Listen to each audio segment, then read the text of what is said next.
രഞ്ജിത് രാമചന്ദ്രനാണ് വിവരങ്ങൾ നൽകിക്കൊണ്ടിരിക്കുന്നത്. അല്പസമയത്തിനുള്ളിൽ പ്രധാനമന്ത്രിയും സംഘവും ചൂരൽമലയിലേക്ക് എത്തിച്ചേരും. അദ്ദേഹം മേപ്പാടി കടന്ന് ചൂരൽമലയിലേക്ക് എത്തിക്കൊണ്ടിരിക്കുകയാണ്. അല്പസമയത്തിനകം ബെയിലി പാലത്തിന് സമീപം സൈനികരോട് അദ്ദേഹം സംസാരിക്കും. ചൂരൽമലയിൽ അദ്ദേഹം നേരിട്ട് ഈ ദുരന്തബാധിത പ്രദേശങ്ങൾ കാണും.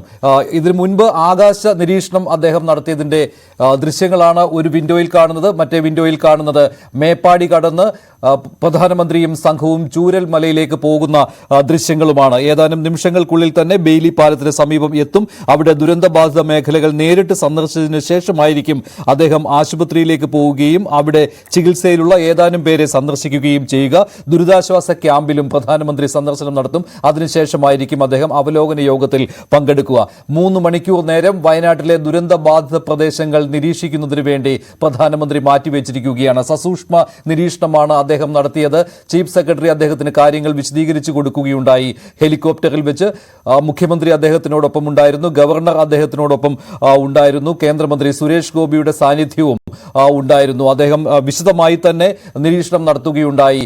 ചൂരൽമലയും അതുപോലെ തന്നെ മുണ്ടക്കൈയും പുഞ്ചിരിമട്ടവും ഒക്കെ തകർന്നു കിടക്കുന്ന ഗ്രാമങ്ങൾ അദ്ദേഹം ഹെലികോപ്റ്ററിൽ ഇരുന്ന് കണ്ടു. വടക്കേ ഇന്ത്യയിൽ പല പ്രളയബാധിത പ്രദേശങ്ങളും ഈ രീതിയിൽ സന്ദർശിച്ചതിനു ശേഷം വലിയ പാക്കേജുകൾ ആ സംസ്ഥാനങ്ങൾക്ക് വേണ്ടി അനുവദിച്ചിട്ടുള്ളതാണ്.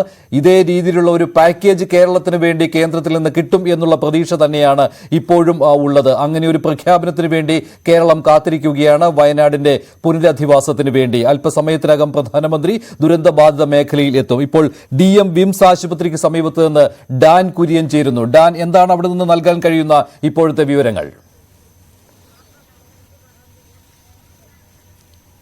മഞ്ജുഷ, അല്പസമയത്തിനകം പ്രധാനമന്ത്രി നരേന്ദ്രമോദി ആ ബെയിലി ബ്രിഡ്ജിനടുത്തേക്ക്, ചൂരൽമലയിലെ ബെയിലി പാലത്തിന് അടുത്തേക്ക് എത്തും. അവിടെ എത്തി ഈ രക്ഷാദൌത്യത്തിന് നേതൃത്വം നൽകിയ സൈനിക ഉദ്യോഗസ്ഥർ, അവിടെ തുടരുന്ന സൈനിക ഉദ്യോഗസ്ഥർ, NDRFന്റെ ഉദ്യോഗസ്ഥർ, പോലീസ് ഉദ്യോഗസ്ഥർ അവരെയൊക്കെ അഭിവാദ്യം ചെയ്യും. അവരെ നേരിൽ കാണും. അതിനുശേഷമായിരിക്കും ഞങ്ങളിപ്പോൾ നിൽക്കുന്ന മേപ്പാടിയിലെ മിംസ് ആശുപത്രിക്ക് സമീപത്തേക്ക് മൂപ്പൻസ് മെഡിക്കൽ കോളേജിലേക്ക് അദ്ദേഹം എത്തുക. അതിന് മുന്നോടിയായി കർശനമായ ഗതാഗത നിയന്ത്രണം ഏർപ്പെടുത്തിയിരിക്കുകയാണ് ഈ വഴികളിലെല്ലാം. ഇതിനപ്പുറത്തേക്ക് മറ്റ് വാഹനങ്ങളൊന്നും കടത്തിവിടുന്നില്ല. അദ്ദേഹം ഇവിടേക്ക് എത്തിയ ശേഷം ഏതാണ്ട് 25ഓളം ഈ ദുരിതബാധിതരെ, അതായത് ഈ ദുരന്ത മേഖലയിൽ നിന്ന് അത്ഭുതകരമായി രക്ഷപ്പെട്ട 25 പേർ, അവർ ഇപ്പോഴും ചികിത്സയിൽ തുടരുകയാണ് മൂപ്പൻസ് മെഡിക്കൽ കോളേജിൽ. അവരെ സന്ദർശിച്ചതിന് ശേഷം 4 പേരെ പ്രത്യേകം തയ്യാറാക്കിയിരിക്കുന്ന മുറിയിൽ ഈ ചികിത്സയിൽ തുടരുന്ന 4 പേരുമായി അദ്ദേഹം നേരിട്ട് കാര്യങ്ങൾ ചോദിച്ച് മനസ്സിലാക്കും. അതിനുശേഷമായിരിക്കും പ്രധാനമന്ത്രി അവിടെ നിന്ന് തിരികെ മേപ്പാടിയിലേക്ക്, ദുരിതാശ്വാസ ക്യാമ്പുകളിലേക്ക് എത്തുക. സ്വാഭാവികമായി അതുമായി ബന്ധപ്പെട്ട മറ്റ് ഒരുക്കങ്ങളെല്ലാം പൂർത്തിയായിരിക്കുന്നു. ഏതാനും മിനിറ്റുകൾക്കകം എനിക്ക് മുൻപിലൂടെ പ്രധാനമന്ത്രിയുടെ വാഹനവ്യൂഹം കടന്നുപോകും. മഞ്ജുഷ്, ഹോസ്പിറ്റലിൽ എത്തുമ്പോൾ അദ്ദേഹം എത്ര പേരെ കാണും എന്നതിനെ കുറിച്ചൊക്കെ ഒരു കൃത്യമായ ചാർട്ട് ഇതിനകം തന്നെ ഉണ്ടായി കഴിഞ്ഞിട്ടുണ്ടല്ലോ. ഈ എന്താണോ നേരത്തെ നിശ്ചയിച്ചിരുന്നത് അതുപ്രകാരം തന്നെ ഇപ്പോൾ സന്ദർശനം പുരോഗമിക്കുന്നുണ്ടല്ലോ. കാലാവസ്ഥ തികച്ചും അനുകൂലമാണ്. ഇത് ഈ സന്ദർശനത്തിന് അനുകൂല ഘടകമായും നിൽക്കുകയാണല്ലോ ഇപ്പോൾ ഡാൻ.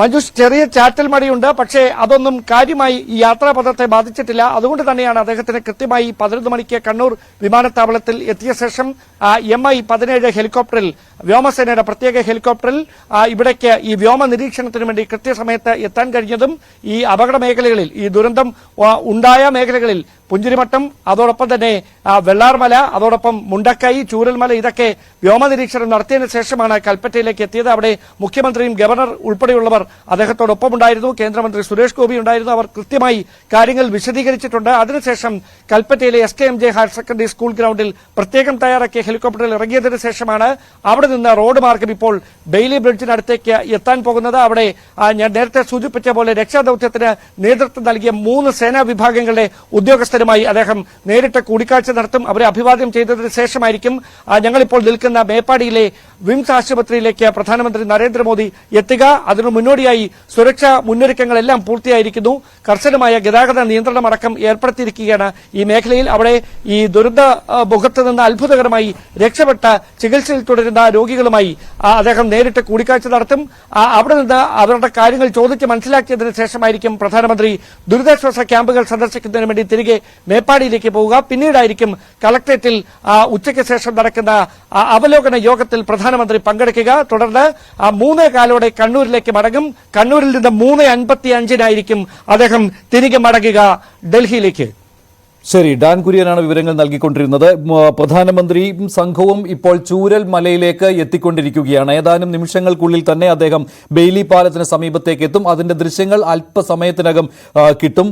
ബെയ്ലി പാലത്തിൽ അദ്ദേഹം സൈനികരുമായി സംസാരിക്കും. അതിനുശേഷമായിരിക്കും അദ്ദേഹം വിംസ് ആശുപത്രിയിലേക്ക് തിരിക്കുക. അവിടെ തിരികെ കൽപ്പറ്റയിലേക്കുള്ള വഴിയിൽ തന്നെയാണ് ആശുപത്രി. അവിടെ വെച്ചാണ് രോഗികളുമായി അദ്ദേഹം അവിടെ ചികിത്സയിൽ കഴിയുന്ന പരിക്കേറ്റവരുമായിട്ട് സംസാരിക്കുക. അതിനുശേഷമായിരിക്കും കൽപ്പറ്റയിലേക്ക് പോവുകയും അവിടെ അവലോകന യോഗത്തിൽ പങ്കെടുക്കുകയും ചെയ്യുക. 2000 കോടിയുടെ പാക്കേജ് ഇതിനകം തന്നെ കേരളം ആവശ്യപ്പെട്ടിട്ടുണ്ട്. അതൊരു നിവേദനം എന്ന രീതിയിൽ ഇന്ന് പ്രധാനമന്ത്രിക്ക് കൈമാറുകയും ചെയ്യും. പ്രതിപക്ഷത്തിന്റെ പിന്തുണയും ഇക്കാര്യത്തിൽ സംസ്ഥാന സർക്കാരിനുണ്ട്. വലിയൊരു പാക്കേജ് തന്നെ അനുവദിക്കണം എന്ന കാര്യമാണ് പ്രതിപക്ഷവും ആവശ്യപ്പെടുന്നത്. അങ്ങനെ ഒത്തൊരുമിച്ചുള്ള ഒരു ആവശ്യമാണ് കേന്ദ്രത്തിന്റെ മുന്നിൽ ഉന്നയിക്കുവാൻ പോകുന്നത്. ഇത് പ്രധാനമന്ത്രി നേരിട്ട് ഈ ദുരന്ത മേഖല സന്ദർശിക്കുന്നതിലൂടെ കേരളത്തിന്റെ ആവശ്യത്തിന് കൂടുതൽ ബലം കിട്ടും എന്ന കാര്യം ഉറപ്പാണ്. ബജറ്റിൽ 3 സംസ്ഥാനങ്ങൾക്കായി പ്രത്യേക പാക്കേജ് നീക്കിവെച്ചിരുന്നു. അതേ രീതിയിലുള്ള ഒരു പാക്കേജാണ് ഇപ്പോൾ കേരളം ആവശ്യപ്പെടുന്നത്. ഇതിൽ ദേശീയ ദുരന്തത്തിന് സമാനമായ രീതിയിൽ വയനാട്ടിലെ ഈ സമാനതകളില്ലാത്ത ദുരന്തത്തെ പ്രഖ്യാപിക്കണം എന്നുള്ളതാണ് കേരളത്തിന്റെ ആവശ്യം. അതുവഴി പരിധിയില്ലാത്ത സഹായം കിട്ടുക, പുനരധിവാസം സാധ്യമാക്കുക എന്നുള്ളതാണ് കേരളത്തിന്റെ ലക്ഷ്യം. ഇതിന് കേന്ദ്രത്തിന്റെ പൂർണ്ണമായ പിന്തുണയും കൈ അയച്ചുള്ള സഹായവുമാണ് കേരളം ആവശ്യപ്പെടുന്നത്. ഇത് കിട്ടുമെന്നുള്ള പ്രതീക്ഷയാണ് ഇപ്പോൾ ഉള്ളത്. പ്രധാനമന്ത്രിയുടെ വൈകാതെയുള്ള സന്ദർശനമാണ് ഉണ്ടായത്. ഈ